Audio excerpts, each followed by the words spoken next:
조현병은 헛것을 본다든지 벌레가 지나가는 느낌, 그런 걸 느끼는 게 가장 흔한 거고요. 명령하는, 옥상에 올라가 뛰어내려, 굉장히 위험한 거죠. 병이 생기기 이전에 약간씩의 어떤 증상들이 있습니다. 지식인사이드 구독자 여러분 안녕하세요. 저는 서울대학교 병원에서 30년 이상 정신과 환자를 보고 있는 권준수입니다. 조현병은 결국 이제 뇌에 이상이 있는 것인데, 가장 문제가 되는 게 뇌가 발달할 때 약간의 손상이 있어서 정상적인 발달을 하지 못하는 그런 문제가 있습니다. 그래서 사실은 태아 때부터 뇌가 발달할 때 문제가 있고요. 그렇게 이제 태어났는데 사춘기가 될 때까지는 사실은 크게 문제가 없습니다. 근데 사춘기 시절에는 뇌가 굉장히 약한 시기가 되겠습니다. 그럴 때 이제 외부의 스트레스라든지 여러 가지 문제가 있을 때 병으로 발병하는 하는데, 결국 이게 뇌가 어떤 부위가 문제가 있다 이런 것보다도 뇌의 전반적인 문제가 있는 병이 되겠습니다. 그래서 여러 가지 다양한 증상들이 나타납니다. 그 중에 이제 특히 감각의 문제, 우리 감각은 오감이라고 하죠. 5가지 감각 기능이 있습니다. 청각, 시각, 촉각, 후각, 미각. 외부에서 들어오는 자극을 받아들이는 5가지 감각 기관이 있는데, 거기에 문제가 있는 경우에 외부에 자극이 없는데도 자극이 있는 것처럼 소리를 듣는다든지, 또는 촉각 같은 경우는 벌레가 지나가는 느낌, 기어가는 느낌, 그런 걸 느끼는 게 가장 흔한 거고요. 두 번째로는 망상을 가지고 있는 겁니다. 정상적인 생각보다도 약간 잘못된 생각, 잘못된 믿음, 이런 것 때문에 망상이죠. 피해 망상. 또 이제 언어의 어떤 문제, 본인은 이야기를 하는데 다른 사람들은 알아듣기 어려운 그런 언어, 행동의 어떤 문제. 또 이제 음성증상. 음성증상이라는 거는 보통 사람들이 있어야 되는 증상들이 없는 거죠. 어떤 감정이 둔마돼서 보통 사람들이 느끼는 감정, 이런 걸 못 느낀다든지, 또는 혼자 지낸다든지, 대인관계가 없어진다든지, 그런 걸 이제 음성증상이라고 하죠. 그런 다양한 증상들이 있는 경우가 많습니다. 그래서 조현병은 한마디로 이야기하기는 약간 어려운 그런 경우가 되겠습니다. 가장 흔한 것이 자기를 욕하는 환청이죠. 주위에 사람이 없는데 사람들이 자기를 욕하는 겁니다. 그 다음에 서로 이야기하는, 그 2사람 이상이 자기들끼리 막 이야기하는 그런 것도 느끼기도 하고요. 또 이제 심한 경우는 명령하는, 예를 들면 옥상에 올라가, 이리 와봐. 그 올라가면 야 아래 쳐다봐, 뛰어내려. 그런 명령을 하는 겁니다. 그렇게 해서 그 명령 때문에 뛰어내리는 사람도 있습니다. 그런 경우는 굉장히 위험한 경우죠. 그래서 이제 그 사람은 진짜라고 느끼는 거죠. 실제로 듣기 때문에. 다른 사람들이 볼 때는 그거 헛거야, 잘못 들은 거야, 그렇게 이야기를 하지만 그 사람은 실제 듣는 겁니다. 그러니까 그 사람은 나는 실제로 들었는데 왜 주위에서는 잘못 들었다 그러지? 그렇게 여기는 거죠. 그래서 그런 걸 좀 주위 사람들이 잘 알아야 되고요. 망상 중에 가장 많은 경우는 피해 망상입니다. 저 사람이 나를 해치는 것 아닌가? 자기하고 전혀 관련이 없는데 자기하고 관련이 있는 것처럼 느껴요. 저 사람이 무슨 이야기를 하는데 자기한테 하는 이야기처럼 느껴요. 그래서 내하고 관련 없는데 왜 그런 이야기를 하지? 저 사람 혹시 나를 해치려고 하는 거 아닌가? 이게 가장 흔한 겁니다. 그래서 그 피해 망상인데, 사실은 전혀 관계 없는데 그 사람만 그렇게 느끼는 거죠. 치료 전에 쓴 글을 보면 결코 없는 지각, 뚫지 못하는 유리창, 사실 손잡이는 존재하지도 않았다. 이게 어떤 이야기를 하려고 하는가 이해하기 어렵습니다. 연결이 좀 잘 되질 않고요. 본인들은 지구의 습기, 방도 없는 곳에서 공명, 기인들은 살아남을 수 있으려나, 무슨 말인지 잘 모르겠습니다. 옛날부터 조현병의 아주 특징적인 증상이 연상의 이완이라고 그렇게 이야기를 많이 했습니다. 보통 사람들은 말을 할 때 서로 연결이 됩니다. 이분들은 그 연결이 좀 느슨한 겁니다. 옆으로 막 새는 거죠. 본인은 무슨 이야기를 할 건데 주위에서는 이해하기 어렵습니다. 여기 보시면 약주머니의 행방을 찾아온 이름 모를 병사들, 이게 무슨 말인지 모르겠습니다. 그래서 이런 분들이 그림 그리는 것도 보면 심할 때는 무슨 그림인지 모릅니다. 말에 연결이 안 되는 것도 이완이지만, 실제로 우리 뇌과학이 발달하고 뇌를 봤더니 뇌세포의 연결이 좀 느슨합니다. 실제로 자극이 없을 때 느끼는 게 환각이라고 있잖아요. 환청, 이런 건데, 환청이 들리기 이전에 청각이 약간 예민해집니다. 보통 외부에서 들리는 자극이 예민해져서 지내기 힘들죠. 아파트 생활을 많이 하잖아요. 근데 아파트 생활을 많이 하는데 그 위층에서 소리, 소음 이런 게 문제가 되죠. 실제로 그런 층간소음이 있는데 보통 사람들이 들을 때는 뭐 그 정도는 그냥 별거 아닌 것처럼 느끼는데 이분들이 예민해질 때는 나를 괴롭히려고 저렇게 심하게 하는구나. 나 못 견디겠는데? 그럴 때가 이제 전국의 증상일 수도 있고요. 그래서 이런 분들이 실제로 위로 올라가서 야, 좀 조용히 해라. 그래서 이제 위에서 조용히 발자국 소리도 조심하고 하는데도 예민하게 될 겁니다. 그래서 왜 나를 자꾸 괴롭히려고 이러는가? 그래서 실제로 이제 문제를 일으키기도 하고. 그럼 그게 심해지면, 나를 해치려고 일부러 저러는 거 아닌가? 그러면서 약간 망상적인 생각, 피해망상.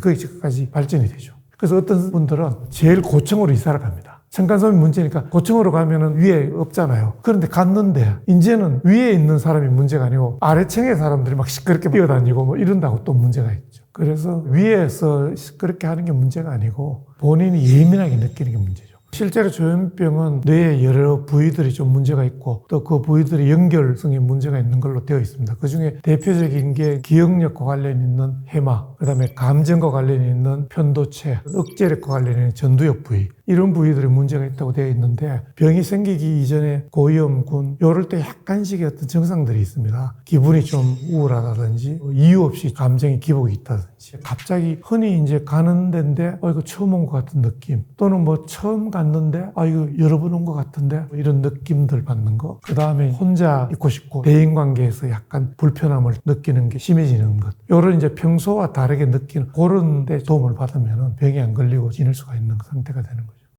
불안해지는 경우는 조현병의 전구 증상일 수도 있고 아닐 수도 있습니다. 그런데 불안하다는 거는 어떻게 보면 정신병적인 증상의 아주 가장 흔한 일반적인 증상이죠. 불안과 우울은. 그래서 불안하다고 조현병이 걸린다 이런 건 아니지만 조현병의 하나의 증상이 불안한 것일 수도 있고요. 그래서 불안하거나 우울하다는 거는 어떻게 보면 일반적인 증상이기도 하고 또 그렇다가 좋아지기도 하고 그렇기 때문에 불안과 우울은 애매한 증상입니다. 병이 유전된다기보다는 이런 병에 걸릴 취약성이 유전이 된다고 생각이 됩니다. 그러니까 우리가 병이 유전된다 그러면 어떤 병이 구체적으로 유전이 돼서 그 사람이 또 애를 낳았을 때 또 애가 유전병처럼 생기고 이런 건데 조현병은 조현병에 걸릴 취약한 뇌 특징이 있습니다. 그게 유전이 된다고 볼 수 있죠. 취약한 뇌는 스트레스에 약한 경우입니다. 또 성격적으로도 약간 혼자 지내기 좋아하고 이런 것은 좀 문제가 있고요. 예민한 사람, 외부의 자극에 예민한 사람들이 좀 취약할 수가 있죠. 그래서 그런 거를 좀 이렇게 튼튼하게 하는 여러 가지 방법들을 써서 충분히 극복할 수 있으니까 너무 걱정을 안 하셔도 될 것 같습니다.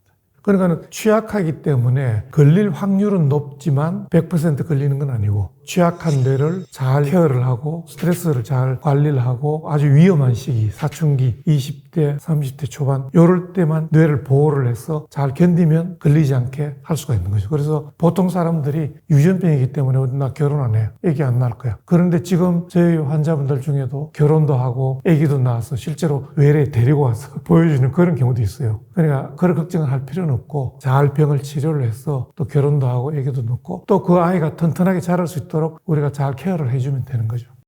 되게 이제 성격적인 측면이 좀 예민한 경우가 있죠. 근데 성격적인 경우는 지속적인 성향이 있습니다. 그래서 성격은 18세 이후가 되면 바꾸기 어렵다 이렇게 이야기를 하죠. 왜냐하면 18세까지 성격이 형성이 됩니다. 여러 가지 유전적인 것, 또 체질적인 것, 그동안의 여러 가지 환경적인 것 이런 것 때문에 형성이 되죠. 그래서 성격적인 거는 지속적인 경향이 있고요. 그러니까 예민하다. 예민할 수도 있죠. 둔할 수도 있고. 또 예민한 분들의 장점이 있죠. 예민한 것이 문제가 있다고 보는 그런 건 아니고요. 다 장단점이 있는 겁니다. 되게 예술가들이 좀 예민하게 느끼고 이러잖아요. 굉장히 좋은 장점이 있죠. 그런 성격적인 특징은 지속적인 경향이 있고 병적인 경우는 본인 성격은 안 그런데 갑자기 예민해지고 또 예민한 분들도 심해지고 그런 경우는 조심해서 봐야죠. 원래 성격은 지속적인 경향이 있는데 정국이나 이런 쪽에 조심해서 봐야 될 거는 평상시와 다르게 좀 예민한 게 심해진다든지 원래 좀 둔한 분인데 예민한다든지 이런 경우는 조금 조심해야 되죠.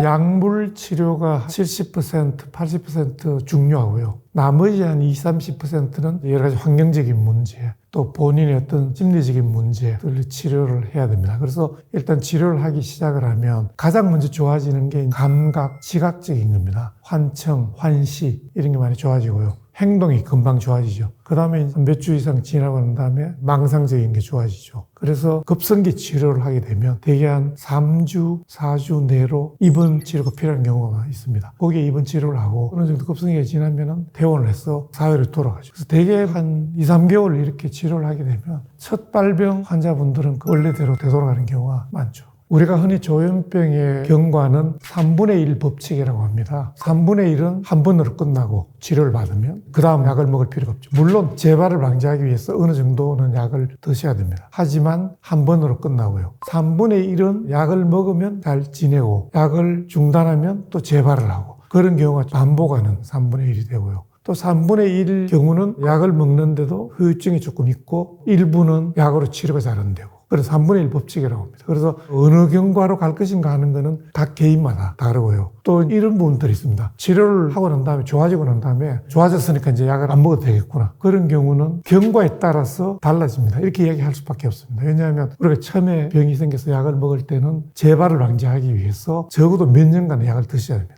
왜냐하면 굉장히 취약하게 태어났다든지 그런 취약성을 가지고 있기 때문에 치료를 받고 난 다음에 좋아지더라도 금방 약을 끊는다든지 이렇게 하면 취약한 대로 돌아갑니다. 취약하지 않도록 계속적으로 몇 년간 해야 되기 때문에 그 사이의 경과에 따라서 결과가 이게 달라지기 때문에 어떻게 경과를 잘 보내느냐가 중요한 겁니다. 병식이라고 하는 게 있는데 병식은 자기의 병이 어떤 건가 하는 것을 인식하는 겁니다. 병식이 있는 경우도 있고 없는 경우도 있습니다. 물론 급성기에는 병식이 없는 경우가 대부분이죠. 본인이 나는 뭐 병이 아니다 이게 그렇게 느끼지만 치료를 하게 되면 아 내가 그때 병적인 증상이었구나 이렇게 느끼는 경우도 있고요. 치료를 했는데도 불구하고 아 내가 그때 병이 아니었다 그냥 내가 그 당시에 느끼고 여러 가지 증상들을 가지고 있었다 그렇게 느끼는데 제가 말씀드린 것처럼 급성기의 그런 증상들은 느끼는 겁니다. 실제로 있는 것처럼 본인들은 현실로 느끼는 거죠. 그렇지만 치료가 되고 나면 그럼에도 불구하고 그게 현실이었지만 병적인 증상이었다 하는 거를 인식을 해야 됩니다. 그런 병식이 있는 경우는 경과가 비교적 좋죠. 아, 내가 병이 있으니까 치료를 어떻게 받고 앞으로 어떻게 해야 되겠다. 그런 게 있는데 병식이 없으면 내가 그때 병이 아니었으니까 약을 먹을 필요가 없다. 뭐 내가 치료받을 필요가 없다. 그렇게 해서 약도 안 먹고 그렇습니다. 그렇게 되면 또 재발이 됩니다. 그게 가장 중요하죠. 재발을 하게 되면 약을 복용하는 기간이 굉장히 길어집니다. 제가 아까 3분의 1 법칙이라고 말씀드렸는데 재발을 하게 되면 그 3분의 1이 처음에 한 번으로 끝나고 경과가 좋은 것 여기에서 약을 계속 먹어야 되고 약을 안 먹으면 재발하는 3분의 1로 넘어가게 됩니다. 문제가 있겠죠. 조현병을 예방하는 것은 결국 이제 조현병 증상이 나타나면 초기에 치료를 받은 경우는 당연히 예방이 되겠죠. 그 초기에 나타나는 증상들이 말씀드린 예민해진다든지 원래 자기의 모습이 아닌 걸로 조금 바뀐다든지 이러면은 조심해서 봐야 되고요. 평소에 스트레스를 예방하는 관리, 뇌를 튼튼하게 하는 방법을 통해서 그런 예방을 할 수가 있죠. 조현병 환자분들이 어떤 증상을 나타낼 경우에 주위의 가족들도 그렇고요. 주위에 있는 사람들이 옳고 그러다는 걸 이야기를 하려고 합니다. 왜냐하면 환자분들이 어떤 이야기를 하면 그게 이제 비현실적인 경우가 많으니까 아 그게 아니야. 너 실제로 그런 게 들리는 게 아니야. 너 이야기하는 게 틀렸어. 자꾸 이렇게 하다 보면 옳고 그르고 싸움이 됩니다. 환자분들이 더 이제 그런 생각들이 공고해지고 그러니까 그런 이야기를 할 때 그게 실제인지 아닌지로 따지고 싸움을 하고 이렇게 하는 것보다는 그냥 받아들이고 그게 옳고 그르고를 떠나서 아 그런가 받아들이고 만약에 그 환자분들이 어떤 그런 걸로 고통을 느끼면 고통을 느끼는 거를 받아들이고 고통에 대해서 공감을 하고 그렇게 해주는 게 좋습니다. 그렇게 해서 이제 필요하면은 치료를 좀 이렇게 이끌고 나가는 그래서 주위에서 판단하기 어렵긴 하지만 공감을 느끼고 치료에 잘 들어갈 수 있도록 그렇게 좀 하면은 사고, 사건 이런 거를 좀 일으키지 않고 치료에 쉽게 들어올 수 있지 않나 이런 생각이 듭니다. 2008년인가 9년 정도에 인터넷 카페에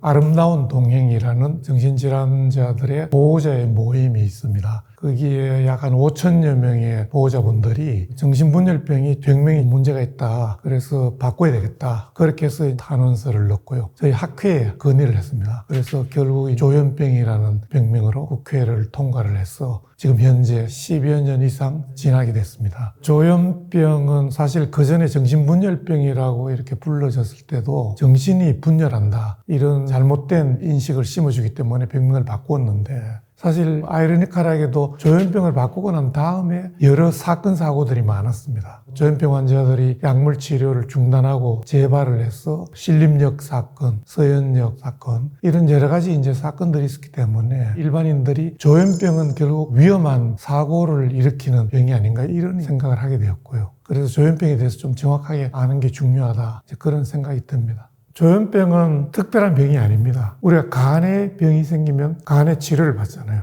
폐에 병이 생기면 치료를 받는 것처럼 뇌에 병이 생긴 게 조현병입니다. 그러니까 이제 뇌의 치료를 받는 거죠. 그게 어떤 특별히 뭐 이상한 질환이 아니기 때문에 누구나 걸릴 수 있는 그런 질환이기 때문에 너무 다르게 보지 말고 그냥 보통 병이구나 이렇게 보고 환자분들도 주위에 있는 가족들도 일반인들도 치료를 잘 할 수 있도록 도와주면 충분히 이 병을 극복할 수 있는 거기 때문에 여러분들이 좀 힘을 합쳐서 잘 치료할 수 있도록 하면 될 것 같습니다.